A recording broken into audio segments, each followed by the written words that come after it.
Boa noite a todos. Que a paz do Mestre nos envolva, para que possamos ter uma noite proveitosa. O livro A Caminho da Luz, ditado por Emmanuel, psicografia de Chico Xavier, logo no seu comecinho ele fala o seguinte: entre 4 e 5 bilhões de anos atrás, uma presa de espíritos já sublimados se aproxima do nosso sistema para presidir a formação do que seria o nosso planeta Terra. E a partir daí, esse planeta está sob a tutela de um espírito sublimado que nós chamamos de Jesus.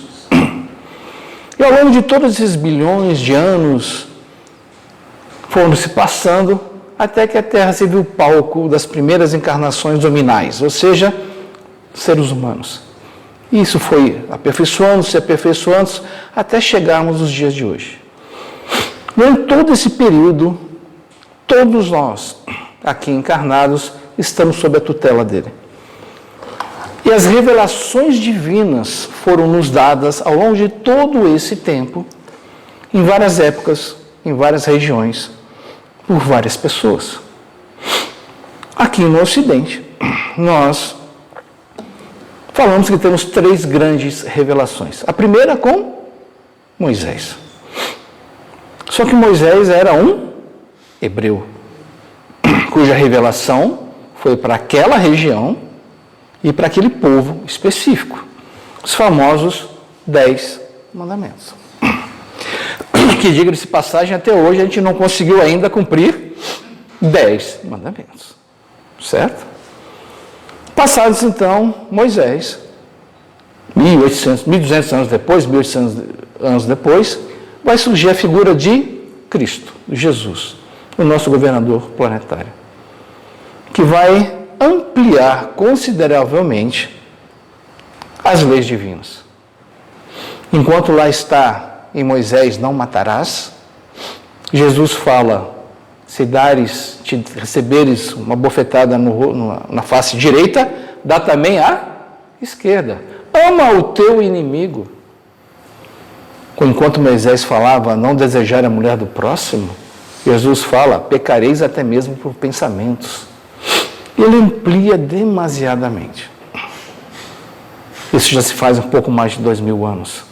Nós ainda também continuamos a não conhecer bem e praticar as leis divinas. Mas Jesus fala com todas as letras, né? Eu agora não posso te dizer todas as coisas, mas eu vos enviarei quem? O Espírito de verdade, que lhe revelará tudo aquilo que eu não posso revelar. O Consolador prometido. E nos meados do século XIX surge quem? O Espiritismo. Não mais de uma única pessoa, não mais para um único povo, não mais centrado numa única comunidade. Ele se espalha pelo mundo inteiro. Então ele sempre fala que a primeira revelação com Moisés, ele deu a justiça. Com a revelação de Jesus, nós conhecemos o amor. E com a terceira revelação do Espiritismo, o conhecimento e a verdade. Mas nós vamos lembrar que também, antes de Jesus, em outras regiões, tivemos outros também que falaram sobre as leis divinas. Lao Tse, Buda, Confúcio. Então a gente nunca ficou desamparado. Mas vamos falar exatamente sobre o Espiritismo, sobre a nossa doutrina. Ele surge no meados do século XIX. O século XIX é um século bem interessante. O século das luzes, onde há a Revolução Industrial, onde várias teorias pululam. Uma delas é a evolução das espécies, a genética, a tabela periódica. Cadê o Cicorim? O Cicorim está aqui. Tá certo? Então, é um século que várias e várias ideias inovadoras que impulsionaram o nosso desenvolvimento surgiram ali. Mas especificamente o Espiritismo ele vai nascer em Paris. Meados de 1850, o que era Paris? Ela deixou de ser uma cidade medieval e torna-se uma cidade moderna, pujante.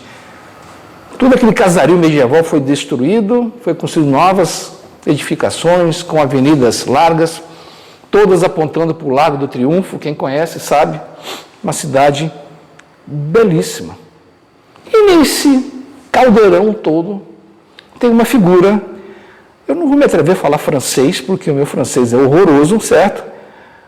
Hippolyte Léon Denisard Rivaio, um pedagogo, um pesquisador, uma pessoa extremamente séria e respeitada na sua época. O que acontecia nessa época lá em Paris? Existiam os fenômenos das mesas girantes. E como é que o pessoal encarava as mesas girantes? Diversão. Lembra a brincadeira do copo? Né? Que a gente fazia indevidamente dentro de casa? Não é isso? Só que em 1855, nosso doutor Hippolyte de Léon Denisard Rivaio vai na casa da senhora Planet-Maison. E ele tinha 50 anos, próximo de 50 anos. Aí ele vê aquele fenômeno das mesas girantes, enquanto todo mundo se diverte, ele fala, peraí, tem algo diferente nisso. A mesa só não bate, a mesa responde perguntas. E se ela responde perguntas, ela não pode ser um objeto inanimado. Se ela não, o que está por trás das mesas girantes? Ele vai escrever o seguinte: entrevi naquelas aparentes futilidades, no passatempo que faziam daqueles fenômenos qualquer coisa de sério, como que a revelação de uma nova lei que tomei a mim investigar a fundo. Então ele viu que tinha algo sério ali por trás e resolveu investigar. E ele começa ainda, durante 1855 e 1856, a frequentar esse tipo de reunião, e cada vez mais intrigado. Em abril de 1856, o professor Hippolyte recebe uma mensagem das mesas. Ele tinha sido escolhido para reunir e publicar os ensinamentos que obteria no futuro. E ele fala assim, como é que é? Você confirma? E a mesa, através das batidas, confirma. Exatamente isso. Você será o responsável em codificar uma nova lei. Uma nova lei divina. Ok. Ele então resolve se lançar e vai para a casa do senhor e do senhor Baudin. E o senhor e a senhora Baudin têm duas filhas, Julie e Caroline, com 14 e 16 anos, respectivamente.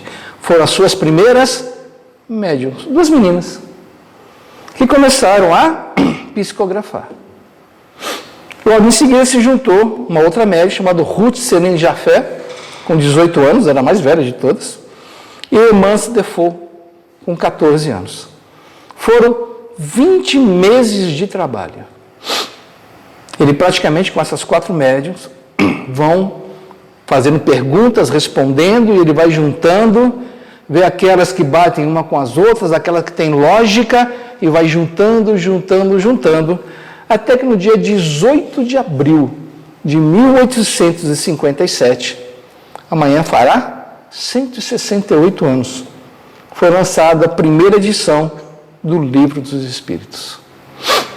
Quem deu o nome do Livro dos Espíritos? O próprio Kardec. Nada mais óbvio. De quem vêm os ensinamentos?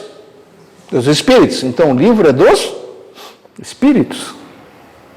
Aí ele perguntou, mas quem que deve assiná-lo? Os médiuns não.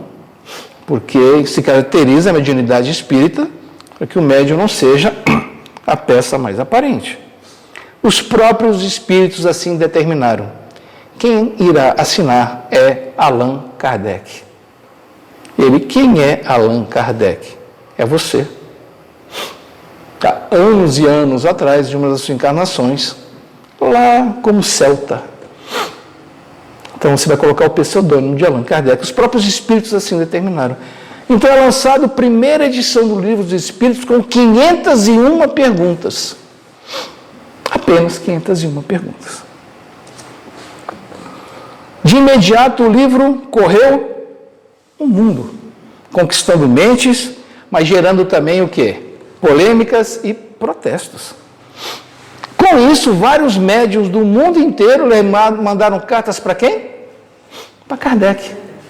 Dizendo, nossa, muito bacana isso, eu também tenho uma reunião aqui parecida, e foram falando com eles, e ele falou, poxa, dá para a gente trabalhar com tudo isso daí. E de repente, com o contato de todo mundo, ele tinha grupos espíritas em 15 países, na Europa e na América. O Brasil não estava nessa. Os grupos da América estavam nos Estados Unidos. E ele começou, então, a trabalhar e fazer mais perguntas. Isso foi avolumando, até que no dia 18 de março de 1860, estamos falando do quê? Praticamente 3 anos depois, surge a segunda edição do Livro dos Espíritos, com 1019 perguntas. Que é o que nós temos hoje. Praticamente um livro novo. Ele mais que dobrou de perguntas, mas trouxe a mesma essência do primeiro. Mas, Douglas, eu vi um livro que eram 1.018 perguntas. Sim. Algumas traduções trazem 1.018, outras 1.019, mas é uma questão apenas de numeração.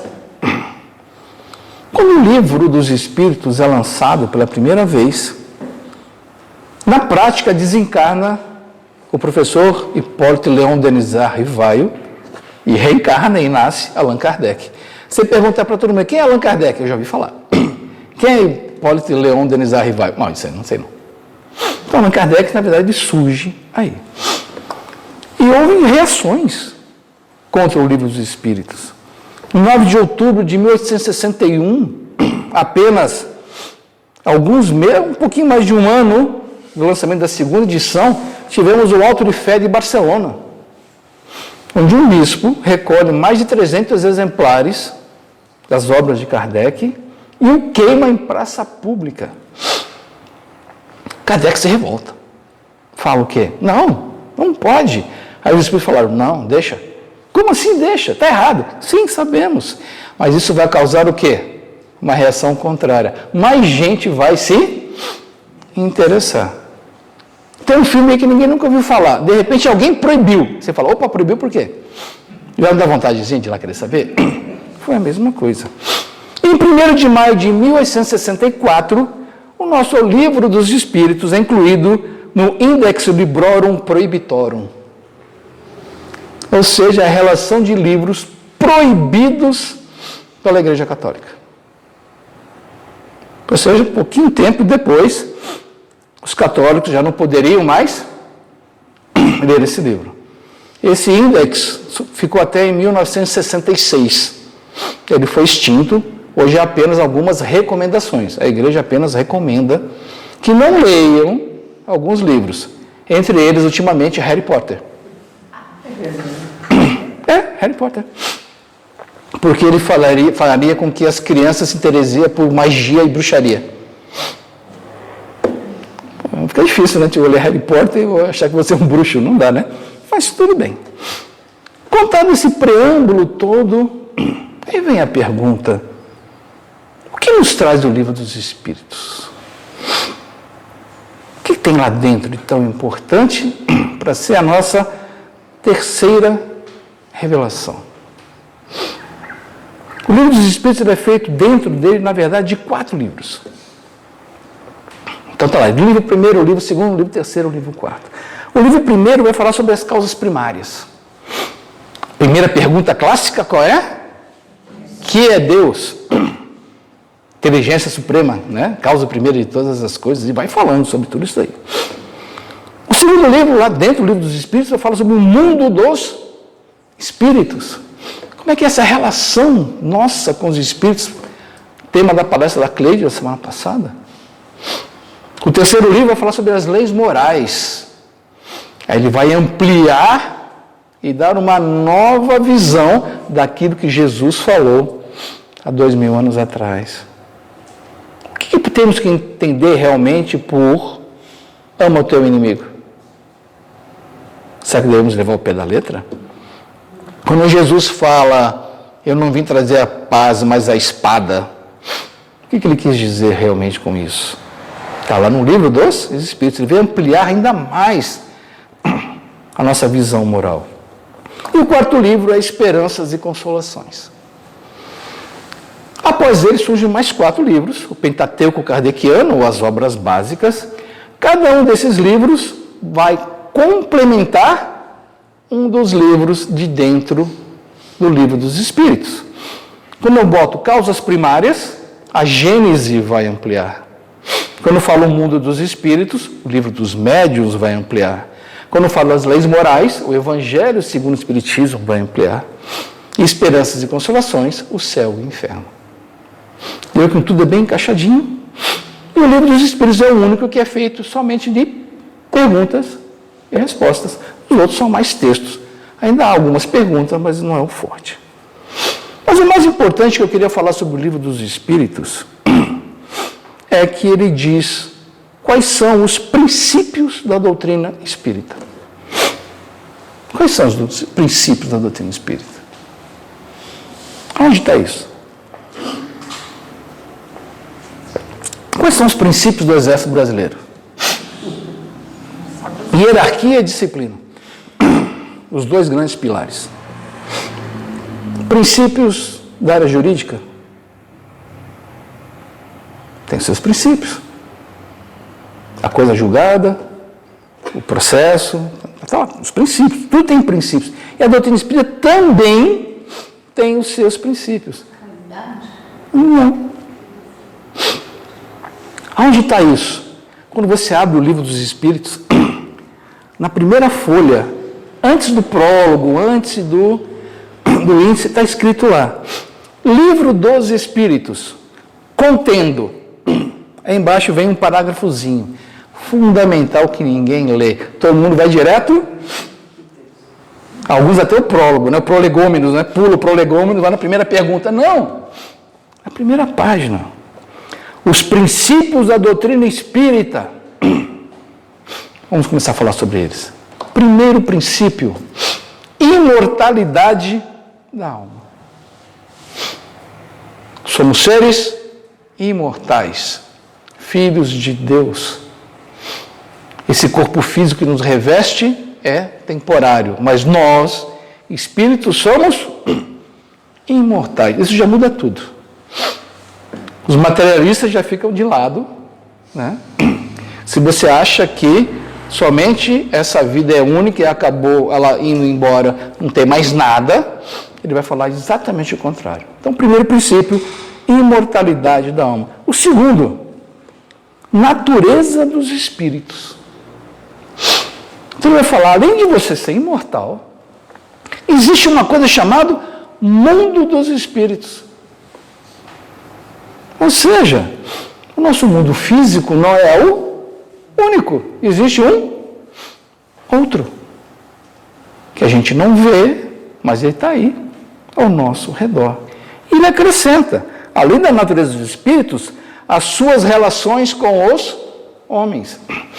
E além de existir um mundo dos espíritos, ele ainda interfere e é interferido por nós, se interpenetram. Aquilo que a dona Cleide falou na quinta-feira passada.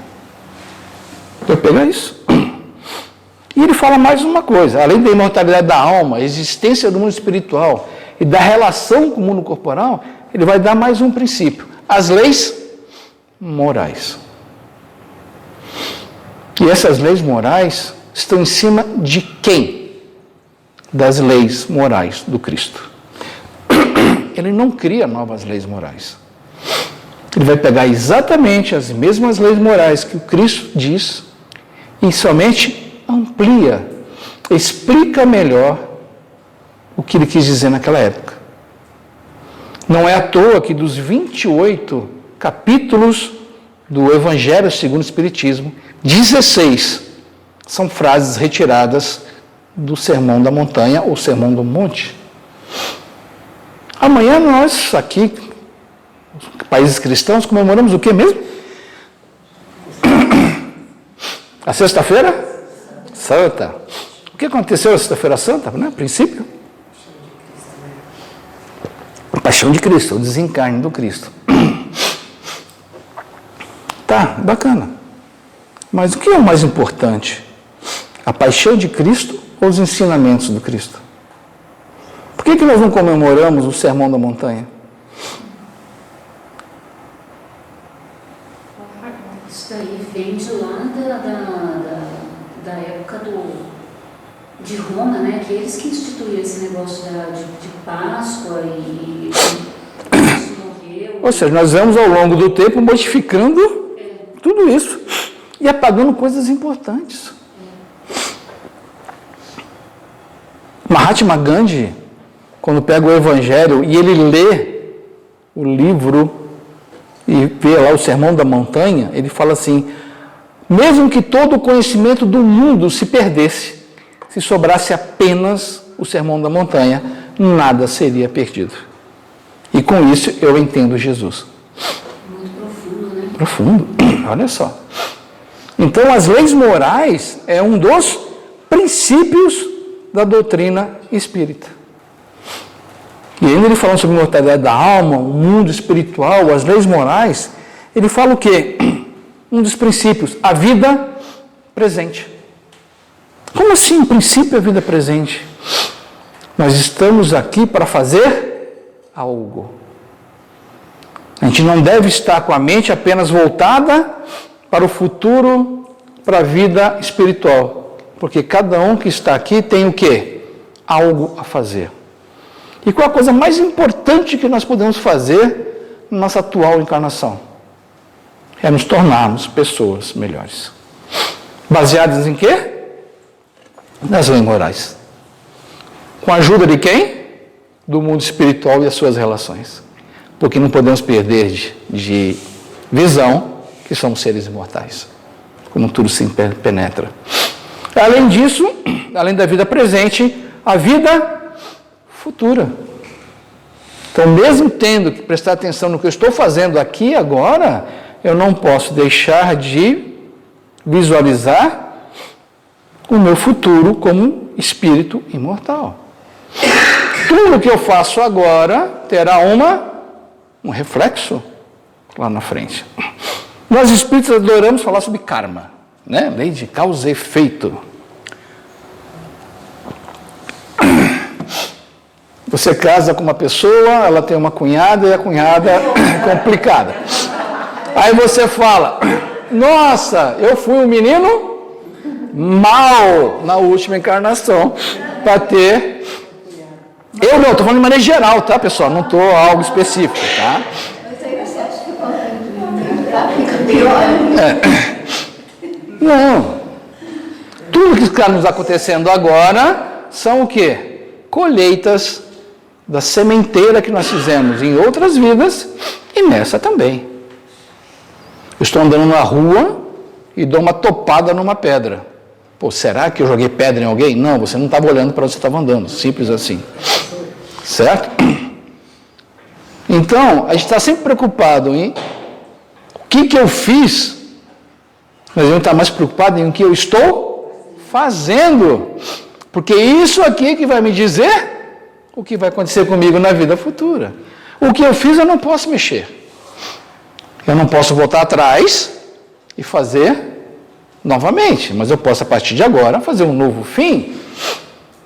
Então, além de estar preocupado com a vida presente e a vida futura, as leis morais vão me ajudar a fazer isso daí.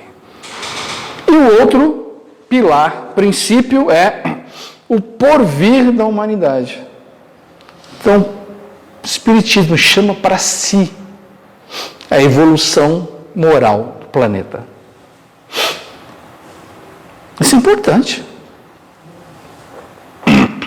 Perguntaram para Divaldo Pereira Franco: o Espiritismo será a religião do futuro?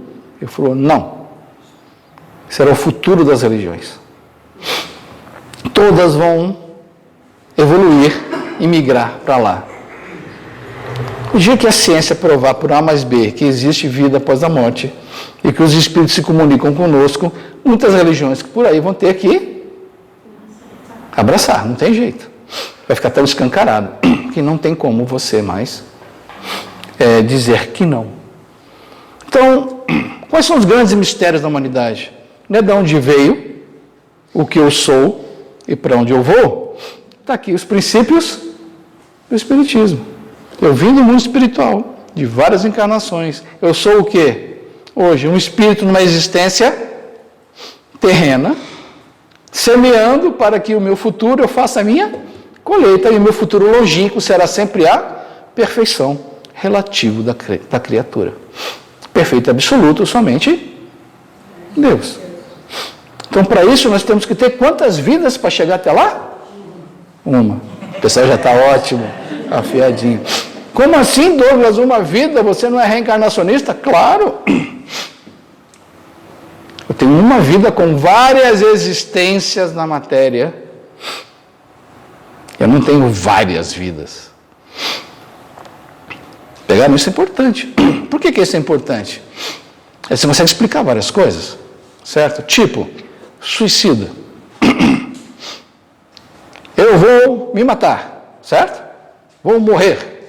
Aí ele comete um ato qualquer, e qual vai ser a primeira decepção dele? Cara, ele continua vivo. Você não pode morrer. O seu corpo físico pode ser aniquilado, mas você é um espírito imortal. Primeiro princípio, imortalidade da alma. Então não adianta. O aborto. Quando é que a vida começa? Na concepção, no terceiro mês, quando bate o coração, quando o cérebro funciona. Para o Espiritismo isso é totalmente irrelevante. Para aquele espírito reencarnante, existia muito antes de qualquer outra coisa. E você, quando pratica o aborto, o que você faz? Você interrompe a chance daquele espírito de ter a sua existência terrena. E acertar alguns pontos, às vezes até com você mesmo. Deu para ver como a ideia de uma única vida modifica a nossa maneira de ver? Esses são os princípios da doutrina espírita, mas ele não termina aí. Num outro parágrafo ele fala o seguinte: segundo os ensinamentos dados por espíritos superiores. Então ele fala que a doutrina espírita é dada por espíritos superiores. Ele não está falando de espíritos perfeitos, não, espíritos superiores, que conhecem muito mais do que nós, com o concurso de diversos médiuns. E isso é importante para a doutrina espírita. Olha, tem um livro de um médium que ele fala algo assim. Quais outros médiuns falaram coisas parecidas? Não, só ele. Então é só ele, vamos aguardar para que outros médiuns, em outros lugares, se manifestem de acordo. Isso foi o quê? A técnica que Kardec usou para a confecção do Livro dos Espíritos. Mandou para tudo que é médium, dezenas deles, as perguntas, e na época não tinha WhatsApp. Mandou no grupo do WhatsApp. Atenção, galera, que é Deus, né? Não tinha WhatsApp. Não tinha. Era fácil, imagina, Kardec com o WhatsApp na mão. Ele pegava a carta e mandava para todo mundo, e as cartas iam chegar dias, meses depois. Médiuns que não tinham comunicação entre si. Países da Europa, países da América, vem para ele começa a ler as respostas da mesma pergunta. Ele vai pegando e fala, pô, isso aqui está tudo batendo. Tem um louco aqui que não bate não, deixa ele fora. Então a gente deve usar o método kardeciano até hoje. Então cuidado com novos livros que surgem por aí. Ele deve estar sempre embasado em quê? Nas obras básicas. E se for algo muito diferente, uma novidade, tem que estar saindo por outros médiuns. E ele termina esse parágrafozinho assim: reunidos e organizados por Allan Kardec. Aí quando a gente fala assim, você é kardecista? Não, eu nunca fui kardecista. Eu sou espírita. Não é a mesma coisa? Não. Kardecista seria o quê? A doutrina de Kardec. Nós não estamos falando sobre doutrina de Kardec. Kardec não fez nada. Ele apenas reuniu e organizou. Por isso nós chamamos Kardec de o codificador e não o criador. Às vezes eu não tenho paciência de explicar tudo isso, tá? Você é o quê? Sou espírita. Mas você é kardecista, né? Tá, sou kardecista. Porque às vezes eu não tenho muita paciência para explicar de novo. Mas quando puder explicar, vamos explicar. Por os caras falam assim, não, porque pode ser o pessoal da Umbanda, né? Candomblé. Cara, nós não temos tantos pontos de contato assim. Certo? Somos bem diferentes uns dos outros. Tá certo?